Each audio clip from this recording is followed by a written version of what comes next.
Rigobert Song, tu vois ce que tu fais?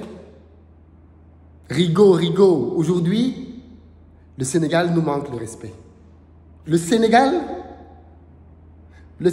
nous manque du respect, Rigo. Est-ce que c'est normal?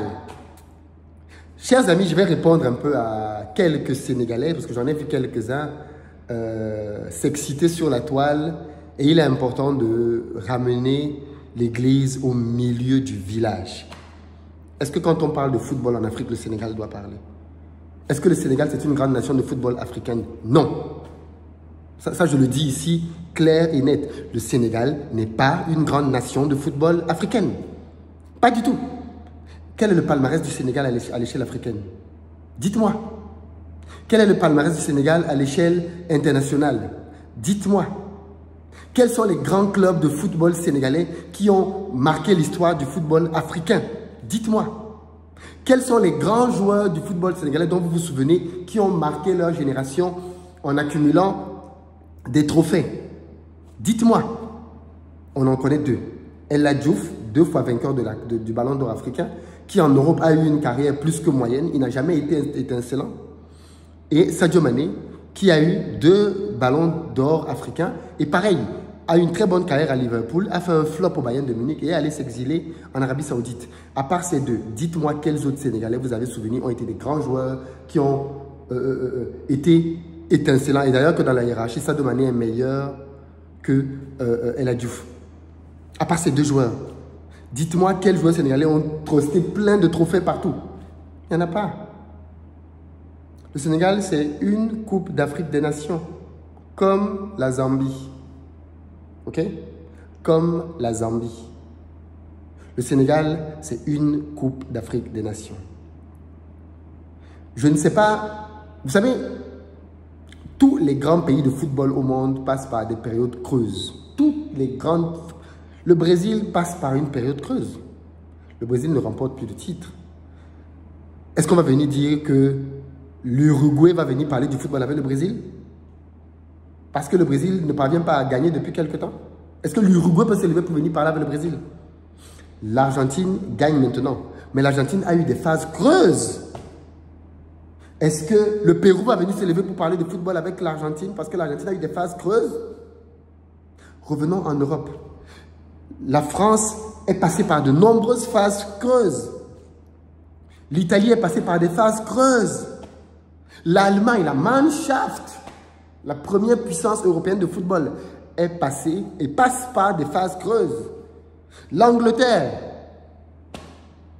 Est-ce que le Danemark va venir se lever et parler fort? Je ne sais pas. Est-ce que la Grèce va venir parler fort à l'Allemagne parce que l'Allemagne ne parvient plus à gagner comme avant? Ou parce que la Grèce a gagné une compétition? Donc, moi, je pense qu'il faut d'abord rappeler aux Sénégalais, qui ne le savent pas ou qui l'ont oublié, qu'ils sont très bons dans la lutte. Les Sénégalais sont de très bons lutteurs. Moi, numéro 1 peut-être en Afrique, les Sénégalais. À la lutte, il n'y a rien à dire. Ils sont de très bons lutteurs. Mais pour le football, pour l'affaire qu'on appelle football, là, le Sénégal n'a pas le niveau pour se placer devant le Cameroun pour commencer à faire des extrapolations. Hier, ils ont gagné. Oui, c'est vrai. Et c'était une victoire méritée. Victoire méritée.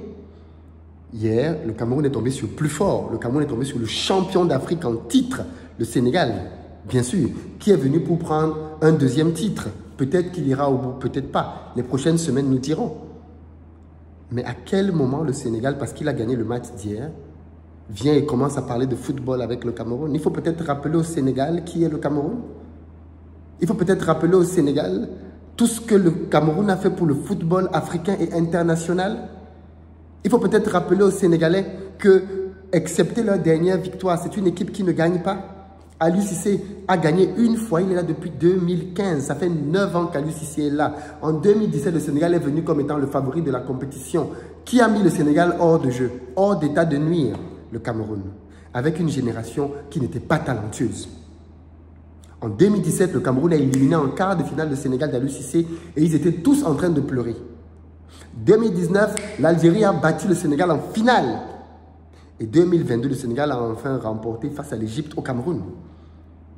Leur première victoire continentale. Ils pleuraient partout. Ils étaient super contents. Mais bien sûr, mais moi, j'étais trop content pour le Sénégal. Enfin, ils vont goûter au bonheur d'être champions d'Afrique. Mais maintenant, les Sénégalais viennent se lever, ils commencent à faire du bruit contre le Cameroun. Vraiment, non, s'il vous plaît, les amis sénégalais, quand on parle de football en Afrique, vous n'êtes même pas classés. Excusez-moi, mais vous n'êtes pas classés. Ce n'est pas à cause des précédents. Si cette génération du Sénégal gagne 2, 3, 4 cannes, oui. Qu'elle sort 3, 4 ballons d'or africains, oui, ainsi de suite, peut-être, ok. Mais à part ça, excusez-moi, mais l'équipe du Sénégal, c'est une équipe qui a l'habitude de jouer ensemble. C'est pour ça que cette équipe est bonne. C'est parce qu'elle a l'habitude de jouer ensemble. Mais si on va regarder sur le papier, excusez-moi, mais même la Côte d'Ivoire a de meilleurs joueurs que les joueurs de l'équipe du Sénégal. Mais bien sûr, les joueurs du Sénégal se sont exilés pour certains en Arabie Saoudite.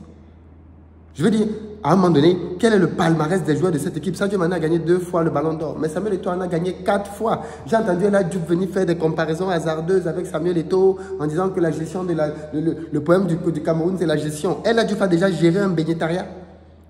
El Hadji Diouf qui parle de gestion, il a déjà géré un cafétéria à Dakar. El Hadji Diouf là qui parle là, il a déjà géré quoi? El Hadji Diouf, c'était l'un des premiers opposants d'Aliou Cissé. C'était l'un des premiers à demander la démission d'Aliou Cissé. El Hadji Diouf là qui aujourd'hui est en train d'encenser Aliou Cissé partout.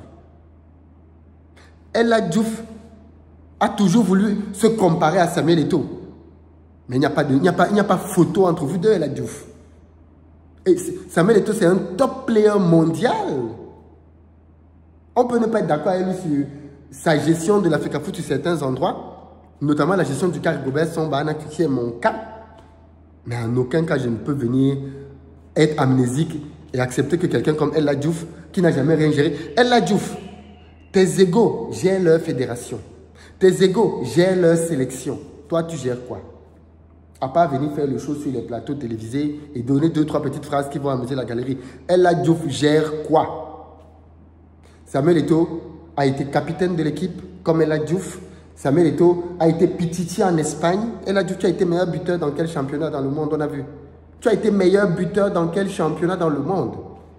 Tu as même marqué 30 buts quand dans ta carrière, dans une saison, El Hadji Diouf? Quand? El Hadji Diouf a toujours voulu se comparer à Samuel Eto'o, mais ils n'ont aucun élément de comparaison.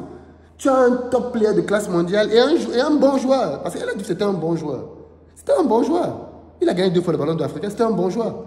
Mais ce n'était pas un top joueur de classe mondiale. Même Sadio Mané n'est pas un top joueur de classe mondiale comme l'a été Samuel Eto'o.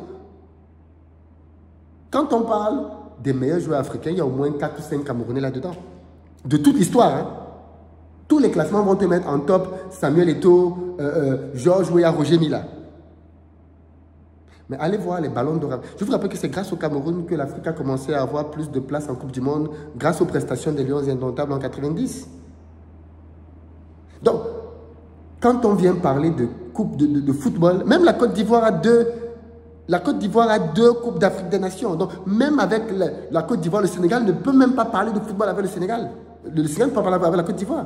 Ils ont 2 Coupes d'Afrique des Nations. Le Sénégal joue au foot depuis longtemps. Hein? Ils ont 16 participations à la Coupe d'Afrique des Nations. Le Cameroun en a 21. 21 participations. Et si le Cameroun ne vient pas à la CAN ne se joue pas. Parce qu'on n'imagine même pas une Coupe d'Afrique des Nations sans le Cameroun. Le Sénégal a été absent à combien de fois à la Coupe d'Afrique des Nations? On a joué comme si de rien n'était. Donc les amis sénégalais, vraiment, vous avez une très bonne génération en ce moment qui n'a pas gagné ce qu'elle devrait gagner parce que je le rappelle, avec une génération comme celle que le Sénégal a depuis quelques années, le Sénégal devrait avoir gagné beaucoup plus que ce qu'il n'a aujourd'hui au compteur. Beaucoup plus. En Coupe du Monde, le Sénégal déçoit. Le Cameroun ne fait pas mieux, hein, mais le Sénégal déçoit. Mais quand le Cameroun avait des générations dorées, les choses étaient différentes. Donc, les amis sénégalais, savourez votre victoire. Pas de problème, c'est normal, c'est largement mérité, mais de grâce.